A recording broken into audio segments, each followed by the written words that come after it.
Perkenalkan, nama saya Dwi Arto Saputra dengan NIM E28121287. Di sini saya akan menjelaskan mengenai siklus karbon.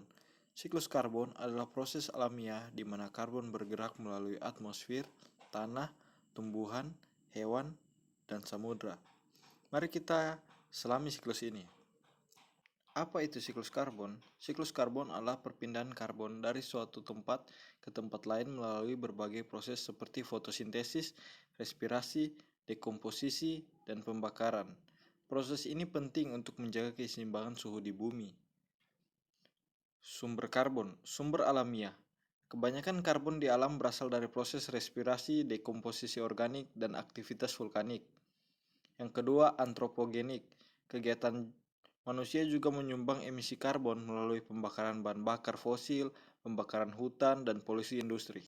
Bagaimana penyimpanan karbon? Hutan adalah penyimpanan karbon yang signifikan. Pohon mengambil karbon dioksida melalui fotosintesis dan menyimpan dalam biomasa mereka. Laut, samudra menyerap karbon dioksida dari atmosfer dan membentuk sedimen karbonat yang menyimpan karbon dalam waktu yang lama. Gunung Merapi. Selama letusan, gunung berapi melepaskan gas karbon dioksida ke atmosfer. Namun, batuan vulkanik juga menyimpan karbon dalam jangka waktu yang panjang. Perubahan iklim. Pemanasan global, emisi karbon menyebabkan peningkatan konsentrasi gas rumah kaca yang menyebabkan pemanasan global dan perubahan iklim yang signifikan. Kejadian ekstrim.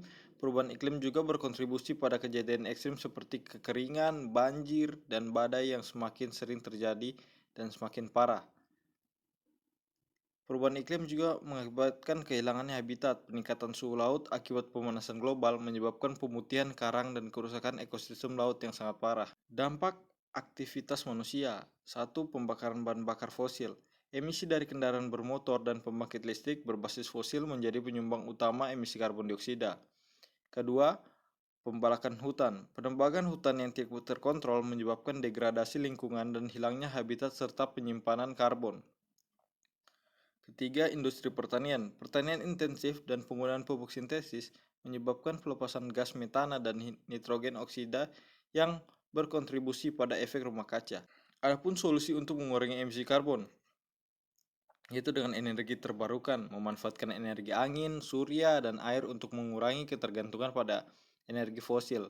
Kedua, perlindungan hutan, menghentikan deforestasi dan melakukan penanaman pohon untuk menjaga keseimbangan karbon di atmosfer. Tiga, transportasi berkelanjutan, peningkatan penggunaan transportasi umum, sepeda, dan kendaraan listrik untuk mengurangi emisi dari transportasi. Ketiga, kesadaran individu, mengurangi pemakaian listrik, menggunakan produk ramah lingkungan, dan mendaur ulang untuk mengurangi jejak karbon.